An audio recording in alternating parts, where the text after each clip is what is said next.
다 하셨어요? 자, 136쪽 같이 한번 봐볼게요. 총 5문단이고요. 문단 표시 하시고, 자, 첫 번째 문단은 1980년대 초까지만 하더라도 이렇게 시작하네. 보면 신체 일부에 장애가 있거나 정신 능력이 원활하지 못해 일상생활에서 사회생활에서 어려움을 겪고 있는 사람을 장애자라고 불렀대요. 그러나 장애인 관련 단체들은 장애자의 이 자자가 놈, 즉 사람을 이제 요즘에는 낮춰 부르는 거잖아, 그치?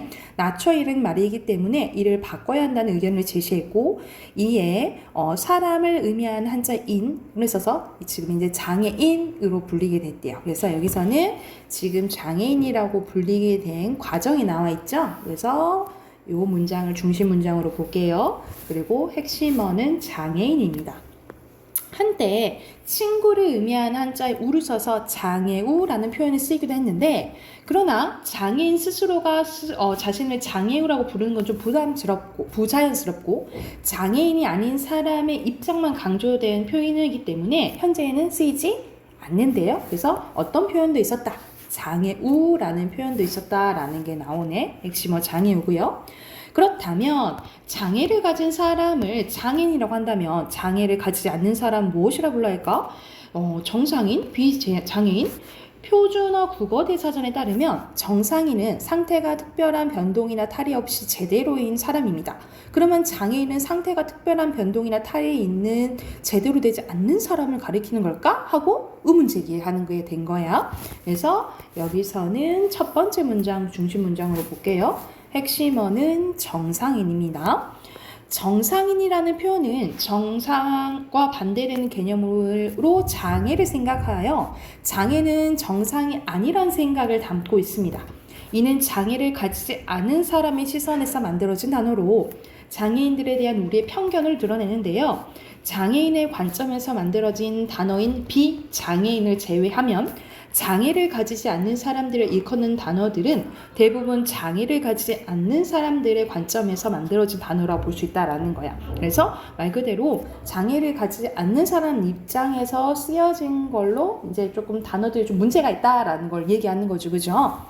그래서 여기서는 첫 번째 문장보다는 두 번째 문장 중심 문장으로 볼게요. 좀 길긴 하지만 여기를 중심 문장으로 보시고 핵심어는 비장애인입니다.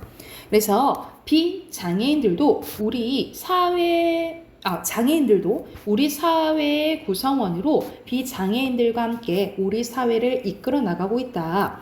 비장애인들이 장애인에 대한 편견을 버리고 장애인들을 인정하고 존중하면 우리 사회는 좀 더 풍요롭고 다양한 가치를 추구하는 사회가 될 것이다 라고 해서 여기서는 우리가 이제 단어에 담긴 의미도 한번 생각을 해봐야 된다라는 거죠. 그쵸? 그래서 여기서는 마지막 문장이 중심 문장이고요. 핵심어는 장애인이 되겠어요.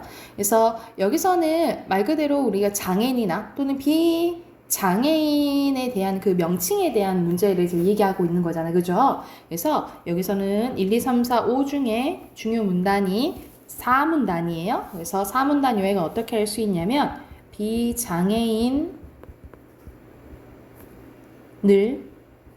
비장애인을 부르는 명칭에 담긴 편견에 대해서 이야기했다라고 보시면 되고, 주제는 장애인과 비장애인을 부르는 적절한 말입니다. 됐나요? 자, 밑에 빈칸 장애인 그리고 편견이고요.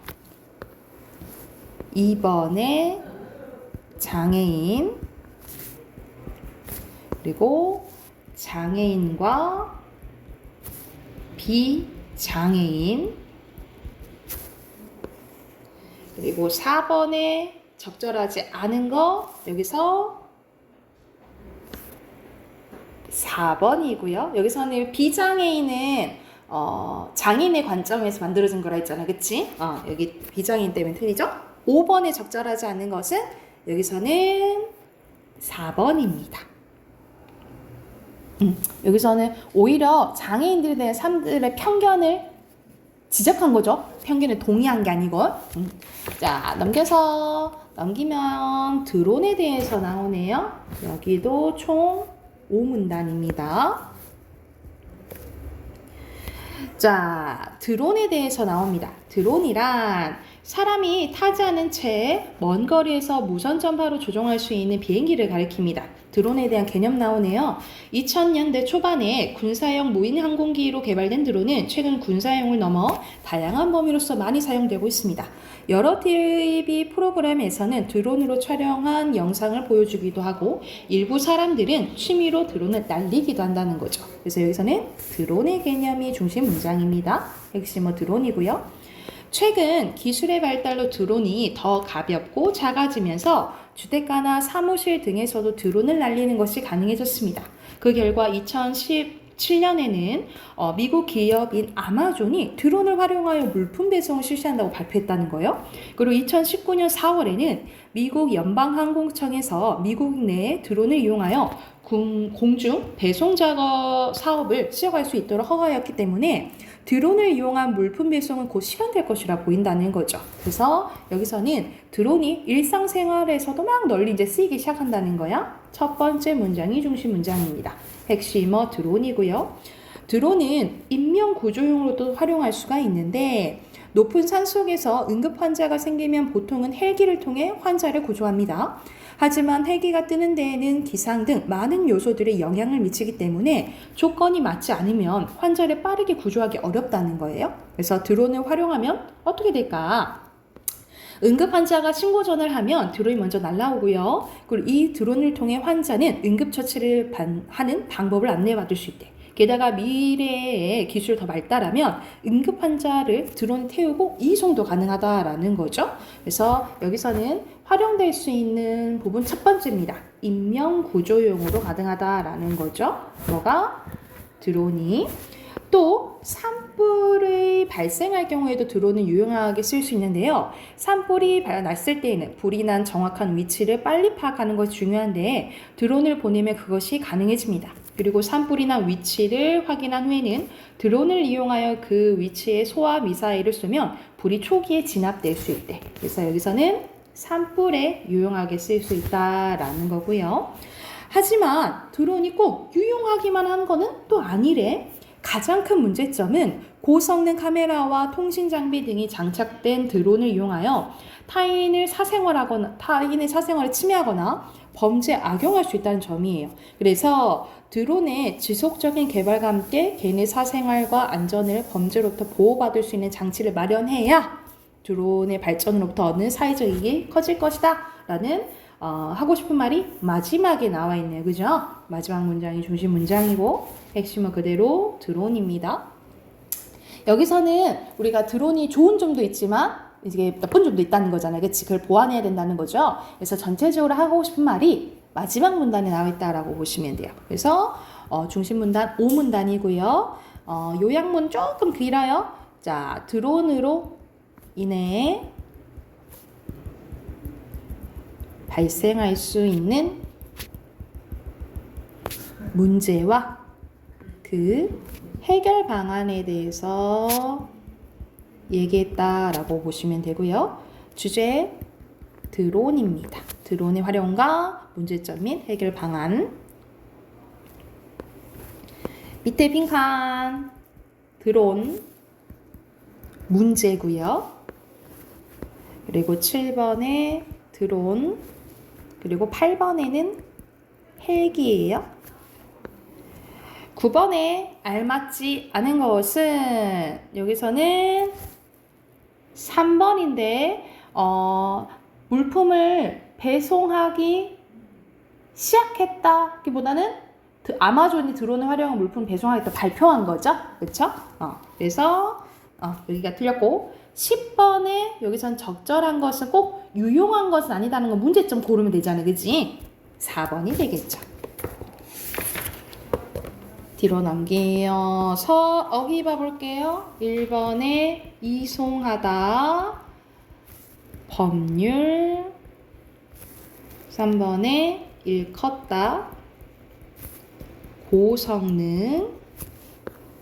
5번에 1번 6번에 2번, 7번에 3번, 8번에 1번이고요.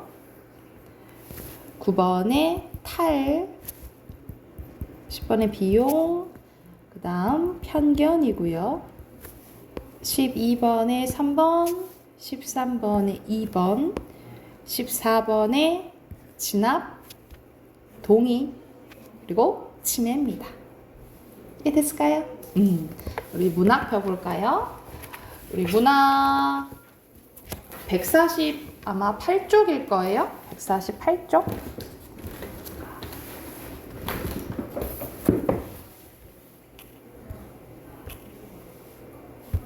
148쪽 할 때 맞자? 자, 우리 앞에서 계속 이제 소설하고 있는데, 우리 소설의 3요소가 주제, 구성, 문체예요. 소설의 3요소는 주제, 구성, 문체고, 이 구성의 3요소가 알고 있는 인물 인사배입니다. 인물, 사건, 배경이고요. 그래서 그냥 보통 소설의 3요소 하면 이걸 떠오르는 경우가 많은데, 소설 구성의 3요소예요. 그리고 문체는 작가마다 쓰는 스타일이라고 생각하시면 되거든요. 이것이 무엇을 통해서 드러내냐면 오늘 배울 대화, 서술, 묘사를 통해서 드러난다라고 보시면 돼요. 그래서 여기 이 표가 있죠? 이게 머릿속에 있어야 돼. 시의 3요소, 그리고 소설의 3요소도 머릿속에 있어야 된다라고 보시면 되고, 그러면 자, 이 세 가지를 통해서 문체가 드러나는데, 이 세 가지를 한번 봐볼게요. 먼저 대화입니다. 대화는 소설 속에서 등장인물들이 서로 주고받는 말 있죠? 그 말을 대화라고 하고요. 이 대화를 통해서 사건이 구체적으로 전개가 되고 사건이 전개될 수도 있고요. 인물의 성격이나 심리, 태도 등이 간접적으로 드러납니다. 우리가 말을 통해서 독자들이 쟤 말하는 거 보니까 버릇이 없네, 아니면 되게 착하네 라는 걸 알 수가 있는데, 그건 다 어떻게 전달되는 거예요? 간접적으로 드러내고 전달되는 거라고 생각을 하시면 돼요. 그래서 대화를 통해서 우리가 인물의 성격이나 심리를 알 수 있는 것은 간접적인 거예요. 간접적. 그리고 서술은 말 그대로 서술자가 독자에게 사건 배경, 인물의 심리 등을 직접 설명해 주는 겁니다. 그래서 우리가 소설 이렇게 글을 읽으면 예를 들어서 그녀가 일어났다, 그녀가 문을 두드린다, 이렇게 쭉 써져 있잖아. 그런 것들이 다 서술이라고 생각하시면 돼요. 그래서 서술 중에 여기서는 요약적 서술이 나와 있네. 요약적 서술은 오랜 시간에 걸쳐 일어난 사건을 자세히 서술하지 않고 사건의 핵심을 요약해서 전달하는 것을 요약적 서술이라고 해요. 이 요약적 서술은 오른쪽에 잠깐 봐볼게. 사건을 요약하여 제시하면 인물의 대화나 묘사를 통해서 사건이 진행되는 것보다 조금 빨라져요. 왜냐하면 설명한 것 이렇게 줄어들잖아요. 그치? 그래서 요약적 서술을 하게 되면 사건의 진행 속도가 되게 빨라진다라고 기억을 해두시면 되고요. 마지막 묘사 봐볼게요. 묘사는 서술자가 사건, 배경, 인물의 외모나 심리를 단순히 설명하는 것이 아니라 그림 그리듯이 딱 읽으면 독자가 떠올리게끔 그림 그리듯이 구체적으로 전달하는 것을 묘사라고 해요. 그러면 묘사는 옆에 장단점이 나와 있네. 말 그대로 자세히 설명해 주겠죠. 그쵸? 그래서 구체적이고 대상을 생생하게 전달하는 효과가 있고요. 그에 반해 아까 요약적 서술보다는 자세하게 설명하기 때문에 사건의 진행 속도가 느려진다라고 기억을 해두시면 됩니다. 그래서 간단하죠? 방금 한 게 대화, 서술, 묘사예요. 이걸 통해서 작가의 뭐가 드러난다? 문체가 드러난다 라고 보시면 되고, 마지막에 기법 중에 의식의 흐름 기법이 나와 있네요. 우리가 우리 의식의 흐름대로 간다, 의식의 흐름대로 쓴다, 이런 말 들어봤지, 그치? 말 그대로 인물의 생각들 있죠? 생각을 그냥 쭈르륵 쓰는 것을 의식의 흐름 기법이라고 합니다. 인물의 생각을 의식의 흐름에 따라서 자세히 묘사하는 방식으로 말 그대로 예를 들어서 최인훈의 광장 일부분이 나와 있네요. 중립국, 아무도 나를 아는 사람이 없다. 병원 문직이라든지 소방서 감시원이라든지 극장의 매편 그런 될 수 있는 대로 마음에 쓰는 일은 적고 그 대신 똑같은 움직임을 하루 종일 되풀이하면 되면 할 테다. 나는 문간을 깨끗이 치우고 아침 저녁 꽃밭을 물어준다 하면서 이 중력기옥에 내가 가게 됐을 때 어떤 행동을 할지 주르륵 생각하는 게 서술되어 있는 거야. 이런 것들 내가 인물이 생각나는 대로 주르륵 쓰는 걸 정리하지 않고 주르륵 쓰는 것을 의식의 흐름 기법이라고 생각하시면 돼요. 이거는 보통 어디서 많이 나오냐면 인물의 심리를 많이 중점 둔 심리 소설에서 좀 되게 많이 나온다라고 기억을 해두시면 돼요. 이거 참고하시면서 옆에 10문제 풀게요.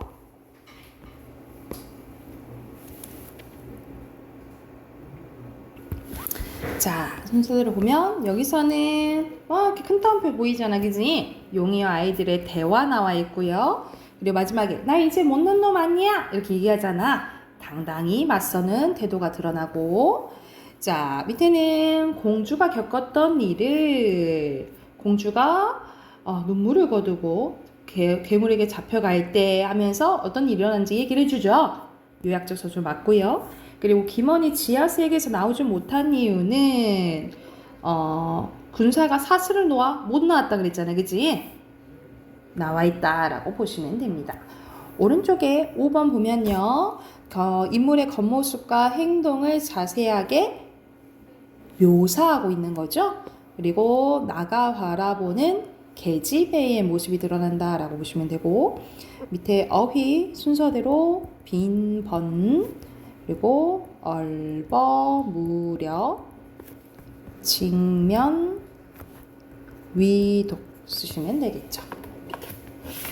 앞으로 가봅시다. 앞으로 가보면 142쪽 보면은 드라마 대본이 나와 있네요. 여기서는 드라마, 이 부분은 드라마 대본이고요. 대장도 유명한 이야기입니다. 선생님 어렸을 때 나온 조금 오래된 드라마예요. 대장은 모르지?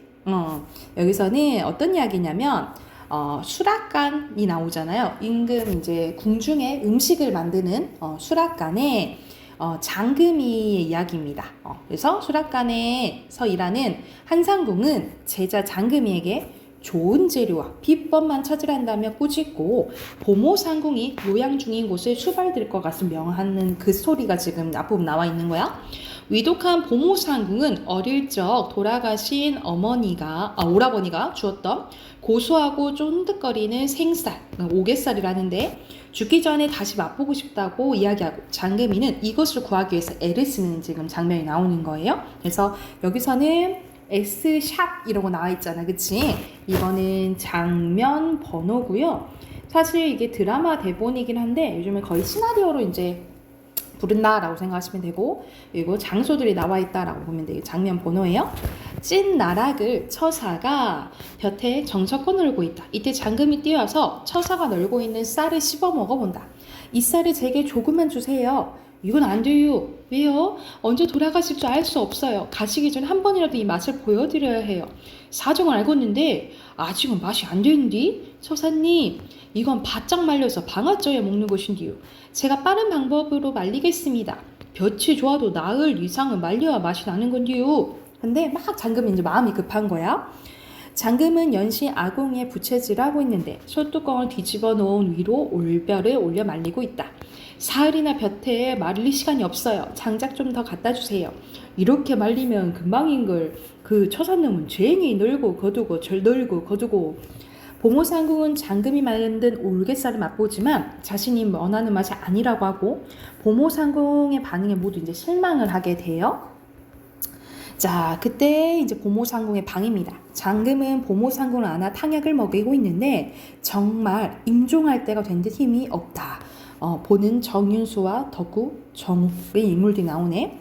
이가 나오죠. 이는 이펙트라고 해서 효과음이야. 특히 뭐 밖에서 다 장면은 아니더라도 밖에서 소리가 들릴 때 이를 써요. 저 혹시 들어가도 돼요? 들어오세요. 저기 올갯살이 다 돼서 하고 올갯살 한 줌을 보모상궁이 올립니다. 딱딱하니 꼭꼭 씹으셔요. 보모상궁이 받아서는 입에 넣고 힘들게 씹는데 천천히, 아주 천천히 웃음이 번짓하더니 희미한 웃음 속에 어느새 주르륵 눈물이 흐르고. 그러니까 원하던 맛인 거지. 이겁니다. 바로 이거예요. 이제 저는 이승에 떠도 되겠습니다. 제가 갈 때 이 쌀을 꼭 관에 넣어 주십시오. 오라버니에게 드려야 합니다. 보는 모두들 장금은 뭔가 깨달은 듯 멍한데 보모상궁은 회한의 눈물을 펑펑 쏟으며 쌀을 씹고 또 씹고. 사찰 부어 장금이 들어온다. 그리고 처사의 올갯살을 먹어본다. 맛을 본 장금의 표정이 굳어지는데 비법이 따로 있는 게 아니었어요. 그 맛이 있는 나물도 마마님이 하늘 풀어드린 그 쌀도 그냥 좋은 볕에 말리고 거두고 말리고 거두는 그 정성이랑 시간이 필요했다라고 깨닫게 된 거야. 그렇다니까요. 우리가 엄니가 그랬슈. 어차피 음식으로 배부르게 못 먹으니까 정성이라도 많이 먹어야 배가 부르겠다고요. 그러니 아무리 급해도 덜 된 거 대충 얼버무려서 남 먹이지 말라고요 하는 이야기라고 보시면 돼요. 그래서 여기서 중심 인물은 장금이와 처사고요. 아까 배경은 씬넘버에 써져 있죠. 처사 집이었다가 처사 부엌 그리고 보모상궁의 방이었다가 마지막에 사찰 부엌까지 나오죠. 중심 사건 및 갈등은 장금과 이제 처사는 올갯살이 안 됐다고 좀 얘기하잖아. 간단한 외적 갈등 나오고 서술상의 특징은 사투리 사용을 해서 현장감과 친숙함을 갖게 해주고요. 효과음 이 쓰였잖아요. 그죠? 효과음 이가 쓰였다라고 보시면 됩니다. 주제 쓸게요. 주제는요. 음식을 만드는 것에 대한 장금이의 깨달음입니다. 음식을 만드는 것에 대한 장금의 깨달음이에요. 쓰셨으면 뒤로 넘겨서 세 문제 풀게요.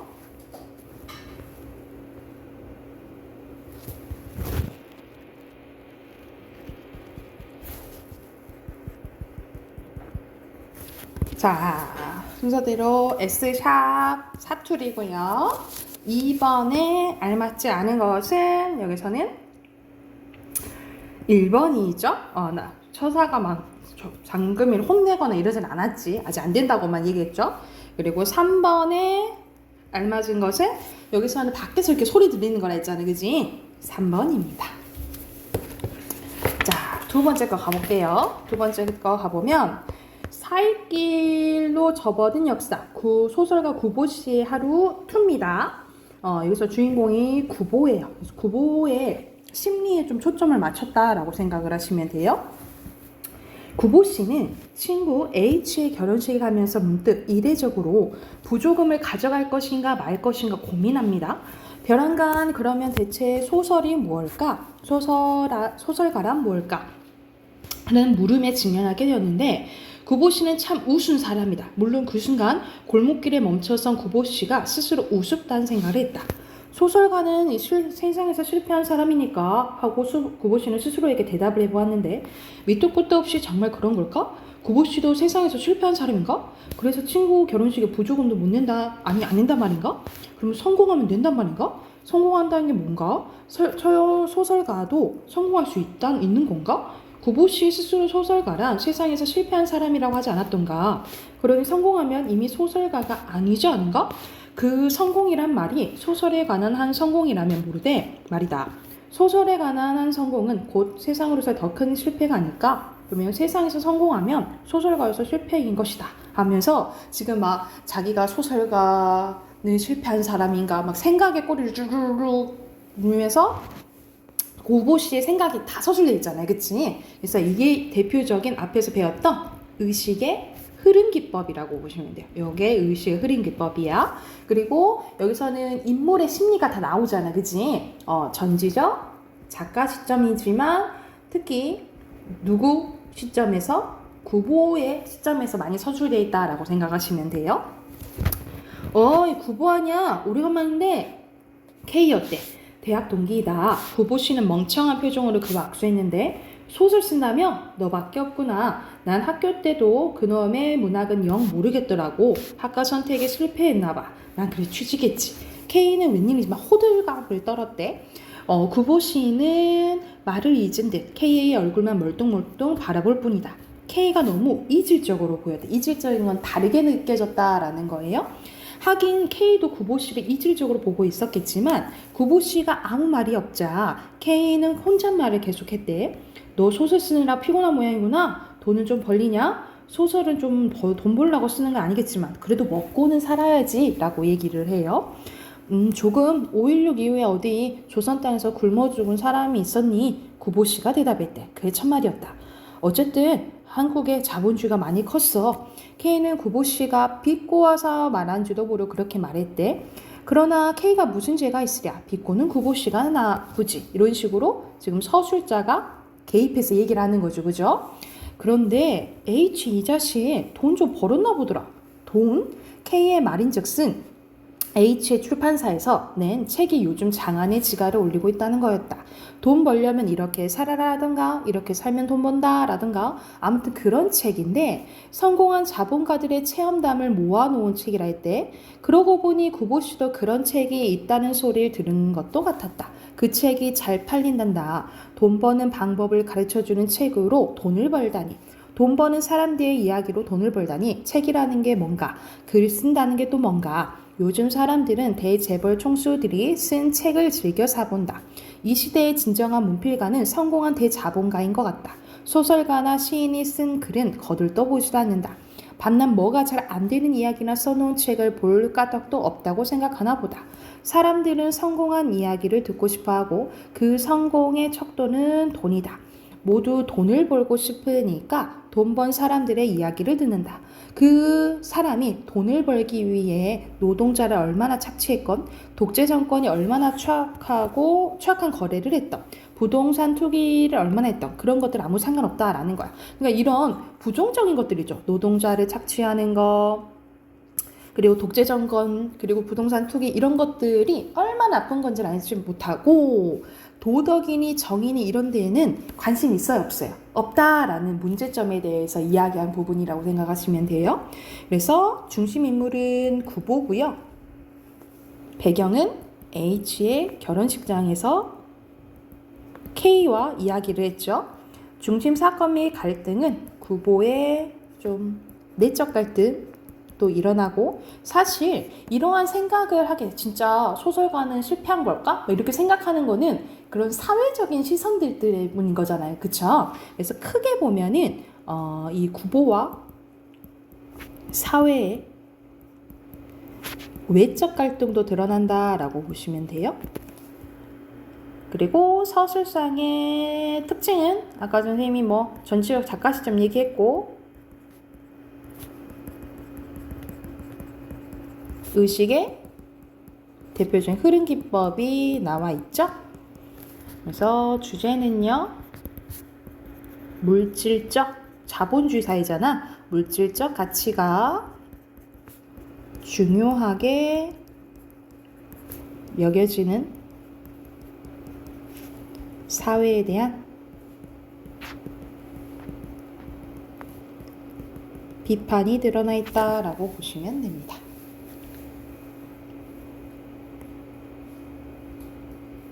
됐을까요?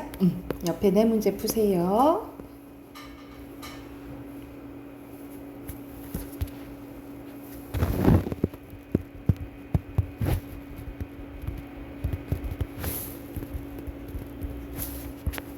답 확인해 볼까요?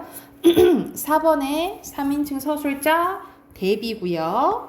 5번에 알맞은 것은 여기 의식 흐름 기법이라 했잖아요. 그지? 5번이고 6번에 알맞지 않은 것은 여기서는 4번입니다. 여기서는 H가 그냥 돈 많이 벌었다는 내용이에요. 다 가까워지고 멀어지고 이런 건 안 나와 있죠.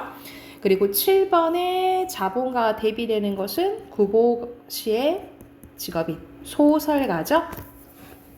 오케이. 자고 문법 꺼낼게요. 문법 숙제 있었잖아요. 그지, 주원아? 그거 답 확인해보자. 134쪽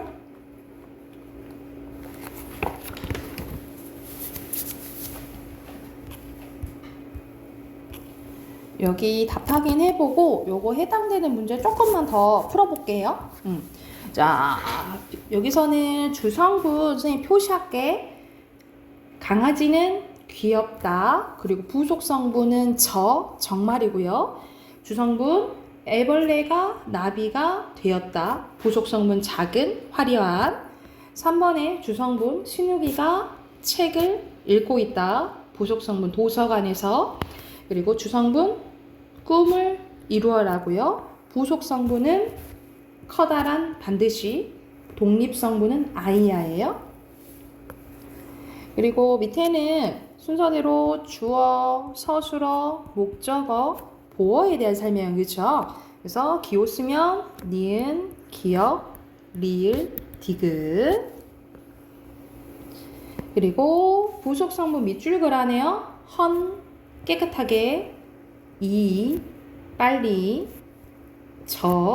정말.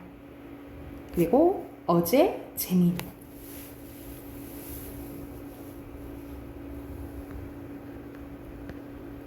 그러니까 관용어랑 부사어 다 찾으면 되겠죠? 그리고 됐어요? 밑에 안긴 문장 찾는 거네요. 가격이 저렴하다. 여기가 서술절. 오빠가 사용하던 여기가 관용절. 우리 팀이 이겼다. 고까지예요. 이게 간접 뭐 써도 되고 안 써도 되고 인용절. 그리고 그가 지나가도록 부사절. 사람은 생각하는 갈대이다. 라고까지요. 라고 이거는 직접 인용절. 너의 일이 잘 기까지 명사절입니다.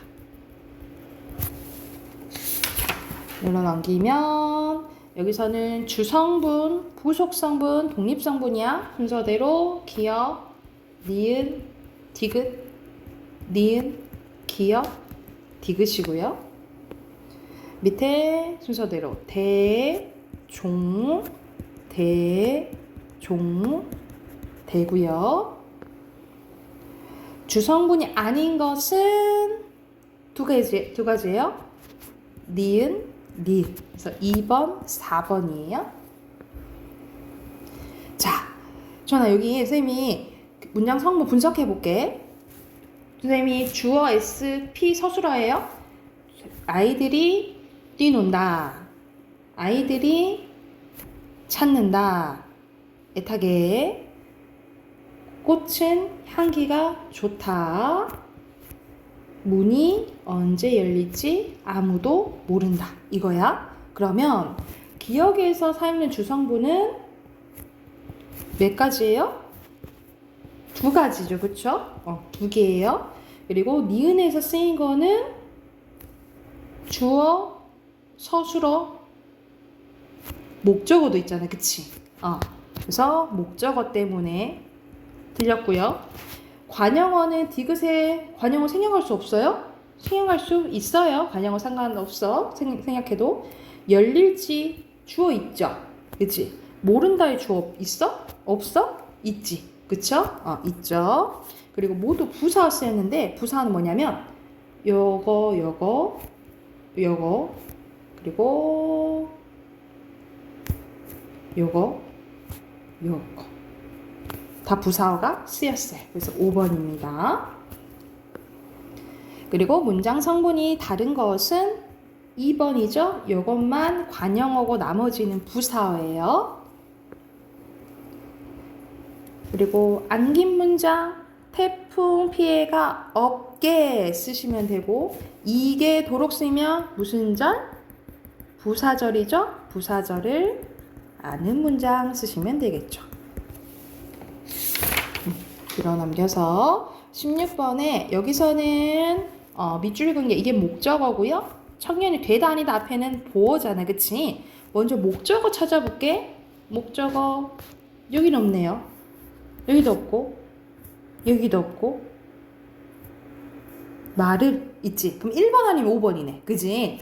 그러면 되었네, 되다, 보언 되다 아니다 있어야 되잖아. 그쵸? 1번은 없고 아니다 있잖아. 그치? 요거가 보어겠죠? 답은 5번입니다. 됐나요? 자, 그리고 이어진 문장이 아닌 것이, 이어진 문장은 연결어미 보면 돼요. 고, 면, 지만. 여기서는 이거는 관형절을 아는 문장이죠. 4번이고요. 이어진 문장의 종류가 다른 거, 요것도 어미 보면 되지. 든지, 아서, 고, 지만. 그래서 여기서는 아서만, 여기서는 원인을 나타내는 거니까 종속적으로 이어진 문장이잖아요. 나머지는 대등이야. 2번이고요. 19번 봐볼게. 19번에 눈이 빠지게는 그러면 서술어가 되겠지, 그치? 그르는 목적어, 그리고 눈이 빠지게는 기다렸다를 꾸며주는 거예요. 그쵸? 그러면 서술어를 꾸며주면 이거는 부사절이 되는 거야. 그러면 전체 문장의 주어 나는 맞고요. 기억은 서술어라 했지? 그리고 목적어라 했죠? 부사절 맞고. 눈이 빠지게는 뭘 꾸며준다고? 기다렸다 꾸며준다고. 그래서 5번이고요.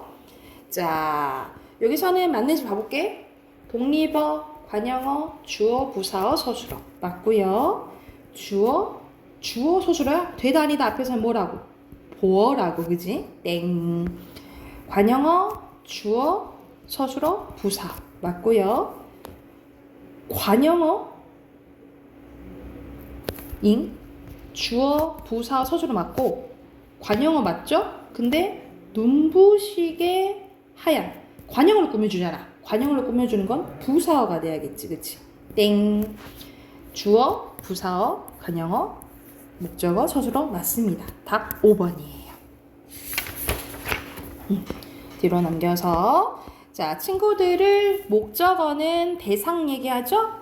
1번이고요. 대상이니까 1번. 그리고 2번의 순서대로 부사어, 주어, 관형어, 보어, 서술어가 되겠죠? 그래서 가장 적절한 것은 2번이고요.